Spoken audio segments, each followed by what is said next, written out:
Good morning students. आपकी पाठ्य पुस्तक सृष्टि का लेसन नंबर 6 हम कर रहे हैं। उसका आगे का पार्ट देखते हैं। केतन और चेतन दो भाई हैं। किस प्रकार केतन अपने आप को चतुर और होशियार समझता है और अपने छोटे भाई को मूर्ख बनाता रहता है। परंतु एक बुढ़िया चाची आती हैं, वो उनको उसकी बताती हैं, उनको समझाती हैं कि तुम अपने बड़े भाई का सम्मान करो, उनका आदर करो, परंतु वह आपको मूर्ख समझ रहा है तो उससे कैसे उसको सबक सिखाना चाहिए। चेतन बुढ़िया की बात सुनकर चुप हो जाता है। उसके कभी अपने बड़े भाई के सामने उसने कभी ऊंची आवाज़ में बात नहीं की। फिर भी उसे मन ही मन खुश होता है कि वह बुढ़िया चाची के माध्यम से, उनकी बातों से, उनके सुझाव से अपने भाई को समझा सकेगा। दूसरे दिन सुबह उठकर चेतन ने गाय का गोबर उठाकर फेंका, फिर उसे दाना पानी खिलाया। उसी समय केतन आता है बाल्टी में दूध लेने के लिए, दूध निकालने के लिए। बाल्टी लेकर वह जैसे ही गाय को धोने के लिए बैठ जाता है, केतन बुढ़िया चाची के अनुसार गाय को मारने का नाटक करने लगता है। गाय घबरा गई और वह झट से पीछे की तरफ हट जाती है। उसकी टांगों से लगकर बाल्टी गिर पड़ी। केतन भी घबरा गया कि अचानक ही क्या हो गया। सिर उठाकर उसने देखा चेतन गाय के सामने एक डंडा लेकर गाय को मारना चाह रहा है। अरे तुम यह क्या कर रहे हो? देखते नहीं मैं दूध धो रहा हूँ। रोज सुबह दूध पिए बगैर मैं नाश्ता नहीं करता। चेतन ने कहा, गाय का अगला हिस्सा मेरा है, मैं चाहे जो करूँ। चेतन बड़े प्यार से आंसर देता है। उसके बाद केतन ने जितनी बार भी दूध निकालने की कोशिश करी, चेतन उतनी बार उसको मारने का नाटक करता। सर्दी के दिन आ गए।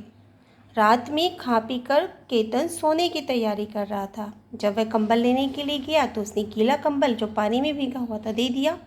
केतन को बड़ा गुस्सा आता है।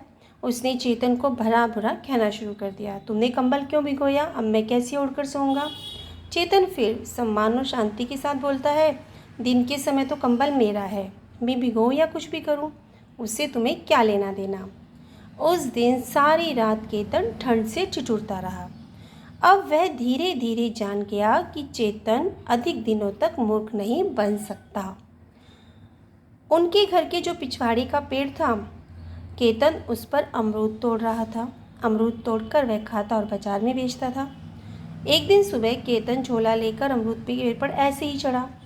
चेतन हाथ में कुल्हाड़ी लेकर भागता हुआ आया और केतन ने उसे आते हुए देखा, लेकिन वह कुछ नहीं समझा और ऊपर से ही चिल्लाया, चेतन कुल्हाड़ी लेकर क्यों आए हो? चेतन बोला, इस अमरूद के पेड़ को मुझे जड़ से काटना है। अरे अरे ऐसा क्यों करती हो, तुम्हारा दिमाग खराब हो गया है। केतन घबरा जाता है और कहता है, जड़ काटोगे तो पेड़ गिर जाएगा, तुम्हें यह मालूम होना चाहिए। केतन जल्दी से पेड़ के नीचे उतर आता है। चेतन का वही जवाब होता है कि नीचे का हिस्सा तो मेरा है, चाहे मैं कुछ भी करूं। केतन अब समझ जाता है कि उसका भाई उसकी चाल को समझ चुका है। केतन ने आगे बढ़कर चेतन का हाथ पकड़ लेता है और कहता है, मेरे भाई मुझे माफ़ कर दो, मेरा ऐसा अनर्थ मत करो। केतन रोने लगता है।